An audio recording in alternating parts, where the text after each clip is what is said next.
सभी सुनने वालों को नमस्कार। श्रोताओं, आज का हमारा विषय है ऑनलाइन शिक्षा, ऑनलाइन एजुकेशन। कोरोना काल से पहले हम सब ये मानते थे कि परंपरागत जो तरीका है जो पढ़ाई का, वही सबसे बेहतर होता है। और जब हम ऑनलाइन शिक्षा की बात करते थे तो उसको मानते थे कि एक फैशन के तौर पर ये होता है, ऐसा संभव नहीं है। लेकिन कोविड-19 के दौर ने हमें बता दिया कि ऑनलाइन शिक्षा कितनी महत्वपूर्ण होती है, इसकी क्या आवश्यकता है, उसकी क्या महत्ता रही, ये हम सब जानते हैं, अच्छी तरह से वाकिफ़ हैं। आज का हमारा जो विषय है वह ऑनलाइन एजुकेशन, और इस विषय पर बातचीत करने के लिए हमने आमंत्रित किया है जनाब इमरान खान, जो कि ऐप गुरु के नाम से ज़्यादा जाने जाते हैं और राष्ट्रीय शिक्षा पुरस्कार से नवाजे गए हैं। जमनालाल बजाज पुरस्कार भी मिला हुआ है और गूगल सर्टिफाइड एजुकेटर के तौर पर माने जाते हैं। इमरान जी, आपका हमारे स्टूडियो में तहे दिल से स्वागत है। नमस्कार जी, नमस्कार। बताएं, एजुकेशन, ऑनलाइन एजुकेशन की हम चर्चा आज करने वाले हैं, तो सबसे पहले तो यही बात की जाए कि ऑनलाइन एजुकेशन कहते किसे हैं, इससे क्या तात्पर्य निकाला जाए। ऑनलाइन एजुकेशन से हमारा अभिप्राय है कि जो क्लासरूम में सीमित ना रहे और टीचर और स्टूडेंट दूर दूर बैठकर भी अपनी पढ़ाई कर सकें। सूचना तकनीक के जो विभिन्न टूल्स हैं उनका प्रयोग करते हो, चाहे वो कंप्यूटर हो, लैपटॉप्स हो, फ़ोन हो, इंटरनेट हो, इसके माध्यम से अगर शिक्षण जारी रह सके तो उस शिक्षण को हम ऑनलाइन टीचिंग कहते हैं, ऑनलाइन एजुकेशन कहते हैं। कहने का तात्पर्य कि इसमें एक मोबाइल होना चाहिए, कंप्यूटर होना चाहिए, जिसमें कि इंटरनेट हो जी, और साथ में उसकी नॉलेज भी बहुत ज़रूरी होती है। बिल्कुल। क्योंकि शुरुआत में जब बहुत से ग्रामीण बालकों की हम बात करें, या ऐसे बहुत सारे शहरी बच्चे भी हो सकते हैं जिन्होंने कभी कंप्यूटर के माध्यम से शिक्षा प्राप्त नहीं की, तो ऐसे लोगों के सामने एक चैलेंज आ गया था कि कंप्यूटर का ज्ञान कैसे अर्जित किया जा सकता है। बहुत से लोग अभी भी हैं जिनको इनकी जानकारी नहीं होती। बिल्कुल, आपने ठीक कहा कि ऑनलाइन एजुकेशन के लिए जो बेसिक रिक्वायरमेंट है उसमें कंप्यूटर की जानकारी होना आवश्यक है। अगर कंप्यूटर नहीं है तो कम से कम फ़ोन की जानकारी होना आवश्यक है, पर वो बहुत बेसिक चीज़ें होती हैं और आज के जो बच्चे हैं वो उसको बहुत आसानी से सीख जाते हैं।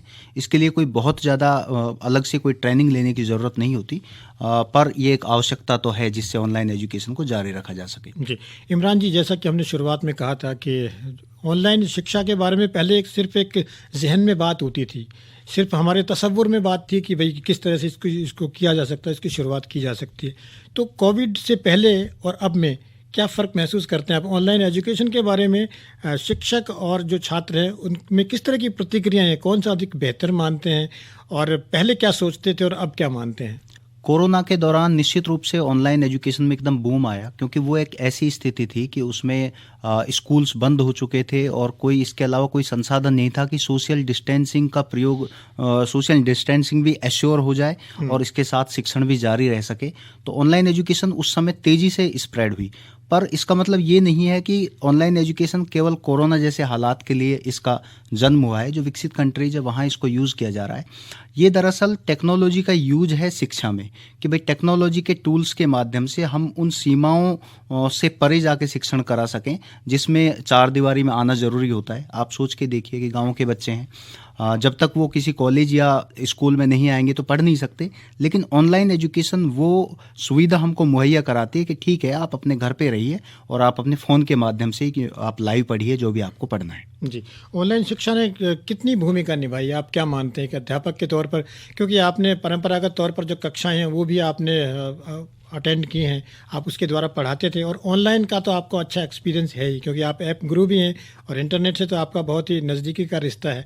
तो क्या कहेंगे, क्या भूमिका निभाई उसने, किस तरह से मददगार साबित हुई? क्योंकि यदि कोरोना काल में यदि ऑनलाइन एजुकेशन नहीं होती तो क्या होता? यस, बिल्कुल, आपने बहुत महत्वपूर्ण बात कही है कि ऑनलाइन एजुकेशन इस समय तो बहुत ही वरदान साबित हुआ है। यद्यपि इसका मतलब ये नहीं है कि ऑनलाइन एजुकेशन ही एजुकेशन का भविष्य होने वाला है, क्योंकि इसमें कुछ प्रॉब्लम्स भी हैं। जो टीचर और स्टूडेंट के बीच में जो भावनात्मक लगाव होता है वो उसकी कमी हमें देखने को मिलती है। बच्चे हैं जो आँखों से समझते हैं, जो टीचर्स को सामने देख करके जो फीलिंग्स महसूस करते हैं वो नहीं होती। पर इसके बावजूद मैं एक बात कहना चाहूँगा, वो ये है कि जब कुछ भी हमारे पास मौजूद नहीं था तो इस टूल ने और इस तकनीक ने हमें बच्चों को एजुकेशनल कंटेंट को पहुँच उसको सुनिश्चित करने में मदद की। और ख़ास तौर पे जो कॉम्पिटिटिव क्लासेस के बच्चे हैं वो तो इसमें बहुत तेज़ी से इससे कनेक्ट हुए हैं, क्योंकि अगर हम कोई ग्रामीण परिवार के बच्चे की बात करें तो उसको शहर में जाना होता है, फिर वहाँ कमरा लेना है, बहुत सारी चीज़ें करनी है। पर एक सिर्फ फ़ोन के माध्यम से, जो कि आज एक आम ज़रूरत की चीज़ हो गई है और हर परिवार में है, सिर्फ उसके माध्यम से बच्चों ने अपनी पढ़ाई को जारी रखा है और काफ़ी उसके सकारात्मक परिणाम देखने को मिले हैं। जी, जब इमरान जी, जब हम छात्रों की बात करें तो जो ग्रामीण बालक छात्र छात्राएं हैं उनको हमें बिल्कुल नहीं भूलना चाहिए, क्योंकि बहुत ज़रूरी है उन तक शिक्षा पहुंचे। तो अगर हम ऑनलाइन शिक्षा की बात करें, ऑनलाइन एजुकेशन की हम बात करते हैं, उनको क्या उपलब्धता हासिल है, क्योंकि सबके पास स्मार्टफोन भी नहीं होते, गांव में इंटरनेट कनेक्टिविटी कैसी है वो हम सबसे छुपी हुई नहीं है, हम सब जानते हैं। तो क्या क्या चैलेंजेस हैं ग्रामीण बालक के लिए? इसको हम दो तरह से ले सकते हैं। एक तो यह है कि निश्चित रूप से जो गरीब परिवार हैं उनके पास स्मार्टफोन नहीं होते, इंटरनेट की सुविधा नहीं होती, और ख़ास तौर पे बालिकाओं को तो स्मार्टफोन देने में भी दिक्कत करते हैं परिवार। तो निश्चित रूप से वो एक चुनौती है, और इसको काफ़ी हद तक कोरोना काल में इससे पार पाने की कोशिश शिक्षा विभाग ने भी की है। वहाँ पर स्माइल प्रोजेक्ट शुरू किया और टीचर्स ने समझाया कि भाई आप बच्चों को फ़ोन दीजिए, ये फ़ोन कोई गेम खेलने के लिए नहीं है, बल्कि ये पढ़ाई के लिए। लेकिन जो बड़ी क्लासेज होती हैं या कॉलेज के बच्चे होते हैं तो उनके पास निश्चित रूप से फ़ोन मौजूद होते हैं, और वो उस फ़ोन का प्रयोग सोशल मीडिया पर कर रहे होते हैं। लेकिन ऑनलाइन एजुकेशन या ऑनलाइन टूल्स का प्रयोग करके उन बच्चों ने इसका काफ़ी फ़ायदा उठाया और अपनी पढ़ाई को इसके माध्यम से जारी रखा है। जी इमरान जी, जब ऑनलाइन शिक्षा की बात हुई है तो बच्चे काफ़ी ऊब से इसमें गए थे। ऐसा लगता है कोविड-19 में काफ़ी ऊब गए थे कि फिर वही बैठ जाएंगे उसमें, और ना टीचर सब पर ध्यान दे पाते हैं और ना ही बच्चे कंसंट्रेट होकर घर पे पढ़ाई कर सकते हैं, क्योंकि घर का माहौल है बिल्कुल अलग होता है। अपने दिमाग को एक तरफ केंद्रित करना बहुत मुश्किल हो जाता है। तो क्या मानते हैं आप कि जितने भी चैलेंजेस हैं क्या उनको दूर किया जा सकता है? क्या विचार है आपका, किस तरह से इसको और अधिक दुरुस्त किया जा सकता है? एक्चुअली जब शिक्षा की हम बात करते हैं तो शैक्षिक गतिविधियां और सह शैक्षिक गतिविधियां दोनों की बात होती है। अब आप ऑनलाइन एजुकेशन में बच्चों को प्लेग्राउंड में ले जाकर खिला तो नहीं सकते, तो वो समस्याएं हमारे सामने निश्चित रूप से इसमें होती हैं। लेकिन इसके अलावा कुछ फ़ायदे भी होते हैं, जैसे हम बहुत सारे एनिमेटेड इस तरह के सॉफ्टवेयर्स होते हैं जिनके माध्यम से बच्चे बड़े आराम से साइंस के गूढ़ विषयों को समझ सकते हैं। तो वो ऑनलाइन टूल्स भी हमें यहाँ पर मिले हैं, और इस तरह के सिस्टम्स भी डेवलप हुए हैं कि बच्चे हैं जो दूर बैठकर भी एकदम अच्छे से कनेक्ट हो पाएँ, कोलैबोरेटिव लर्निंग कर पाएँ, एक दूसरे बच्चों के साथ कनेक्ट होकर के अपनी बात को भी कह पाएँ। तो महत्वपूर्ण यह है कि जिन टीचर्स ने एडवांस टूल्स का प्रयोग किया और अपना जो लेसन प्लान है उसको ऑनलाइन एजुकेशन के अकॉर्डिंग डेवलप किया, वो इससे काफ़ी हद तक बच्चों को कनेक्ट कर पाए। जी, ऐसी बहुत सारी एप्लीकेशंस है जो एजुकेशन में हमें डायरेक्टली और इनडायरेक्टली मदद करती हैं। तो इमरान जी, आप तो क्योंकि ऐप गुरु हैं, बहुत सारे एप्लीकेशंस आपने डेवलप किए हैं। खास एक ऐप का जिक्र आज की बातचीत के माध्यम से हमारे तमाम छात्र छात्राओं तक आप पहुंचाना चाहते हैं, वो एप्लीकेशन, उसके बारे में भी हम आपसे जानना चाहेंगे। जी, हमारे 100 से अधिक ऐप्स हैं और सभी एजुकेशन के लिए हैं। इनमें जनरल साइंस है, प्रोजेक्ट दिशारी है, देववाणी है, इस तरह के बहुत सारे ऐप्स हैं। आप इमरान ऐप सर्च करके प्ले स्टोर पे आराम से सभी ऐप्स को डाउनलोड कर सकते हैं। मैं देववाणी ऐप के बारे में ज़रूर बताना चाहूँगा कि जब कोरोना जैसे ही शुरू हुआ तो संस्कृत एजुकेशन में यह समस्या हो गई थी कि कैसे बच्चों को हम कंटेंट उपलब्ध कराएं, क्योंकि संस्कृत भाषा का तो ऑनलाइन कंटेंट भी अच्छी क्वालिटी का उपलब्ध नहीं है। तो ऐसी स्थिति में देववाणी ऐप डेवलप किया गया, और इस ऐप के माध्यम से टीचर्स ने कंटेंट डेवलप किया और स्टूडेंट तक पहुंचाया। तो लगभग 60,000 बच्चों को हम अच्छे से टच कर पाए और उन बच्चों ने इसको यूज़ किया।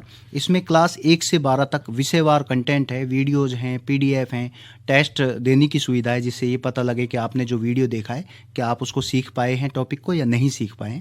तो ये काफ़ी एक प्रभावी ऐप के रूप में इस दौरान मैंने डेवलप किया, जो काफ़ी यूज किया गया। जी, प्ले स्टोर में ये उपलब्ध है, और कितनी आसानी से ये डाउनलोड हो जाता है? अगर आपके पास एंड्रॉयड फ़ोन है तो बेहद आसानी से आप इसको इंस्टॉल कर सकते हैं। आप प्ले स्टोर पर जाएं, इमरान ऐप सर्च करें, वहाँ पर आपको सारे ऐप्स की लिस्ट आ जाएगी, जिसको आप चाहें उसको इंस्टॉल करें, और ये एक सिंगल क्लिक इंस्टॉलेशन इसका होता है। जी, छात्र छात्रा, क्योंकि बहुत सारे ऐसे भी हैं जो कंपटीशन की तैयारी कर रहे हैं, प्रतियोगिताओं में हिस्सा लेते हैं, और उसके लिए सामान्य ज्ञान बहुत ज़रूरी हो गया है आज के परिप्रेक्ष्य में हम बात करें तो। आपने क्योंकि बहुत सारी एप्लीकेशंस भी अपने डेवलप की हैं, तो उनमें से सामान्य ज्ञान की यदि बात की जाए तो सामान्य ज्ञान के बारे में यदि कोई अध्ययन करना चाहता है, उस ऐप के माध्यम से और ज्ञान अर्जित करना चाहता है, अपना ज्ञान बढ़ाना चाहता है, तो कौन सा एप्लीकेशन है ऐसा है जो आप रिकमेंड करना चाहेंगे, जो बताना चाहेंगे कि आप इसको पढ़ें तो बहुत सहायता मिल सकती है?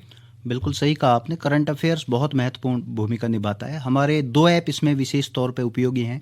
एक प्रोजेक्ट दिसारी है जो कॉलेज शिक्षा के लिए मैंने डेवलप किया है। इसमें नियमित रूप से हम करंट अफेयर्स अपलोड करते हैं और उसको बच्चे वहाँ पर ऑनलाइन टेस्ट भी दे सकते हैं। और दूसरा युवा शक्ति जो ऐप है जो अलवर के लिए डेवलप किया है वो भी डेफिनेटली उपयोगी है, उसको भी बच्चे यूज़ कर सकते हैं। जी, इमरान जी, हमने शुरुआत में बात की थी कि किस तरह से ऑनलाइन एजुकेशन सहायक सिद्ध हो रही है।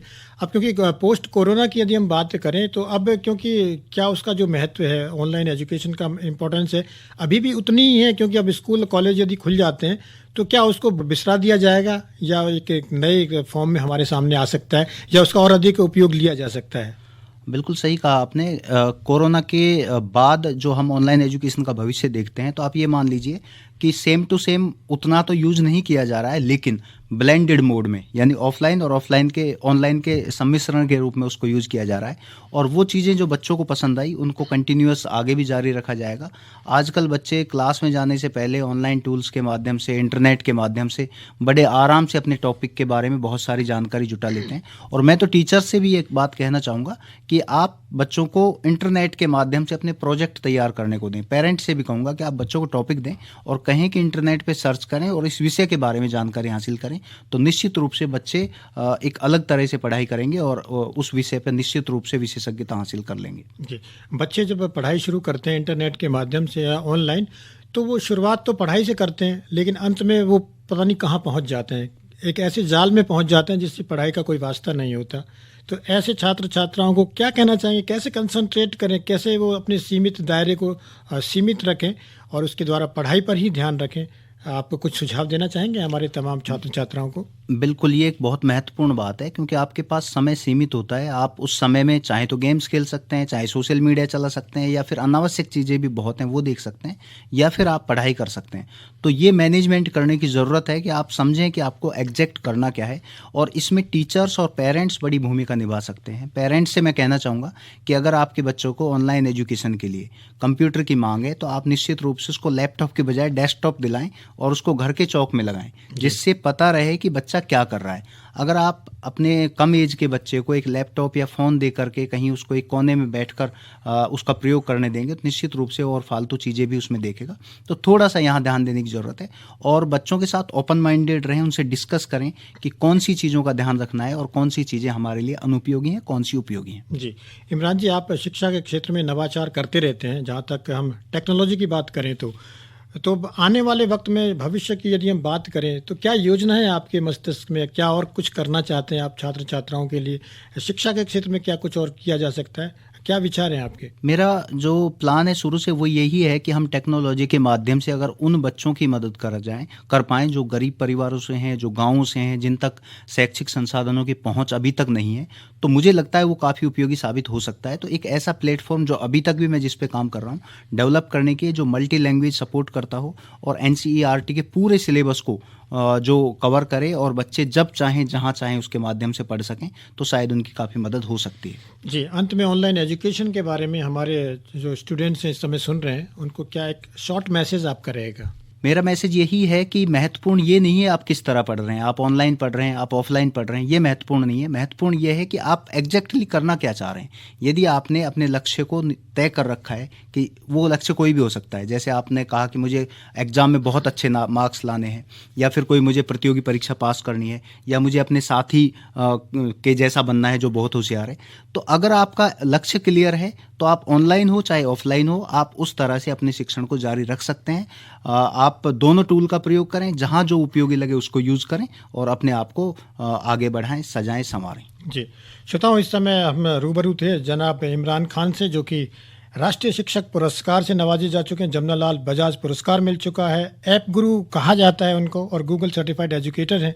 इमरान जी, बहुत अच्छा लगा आज आपसे बात करके, और आपने ऑनलाइन एजुकेशन के बारे में अपने जो विचार रखे और छात्रों को जो सुझाव दिए, उसके लिए हम आपको उनकी तरफ से धन्यवाद देना चाहेंगे। जी, बहुत बहुत धन्यवाद आपको भी।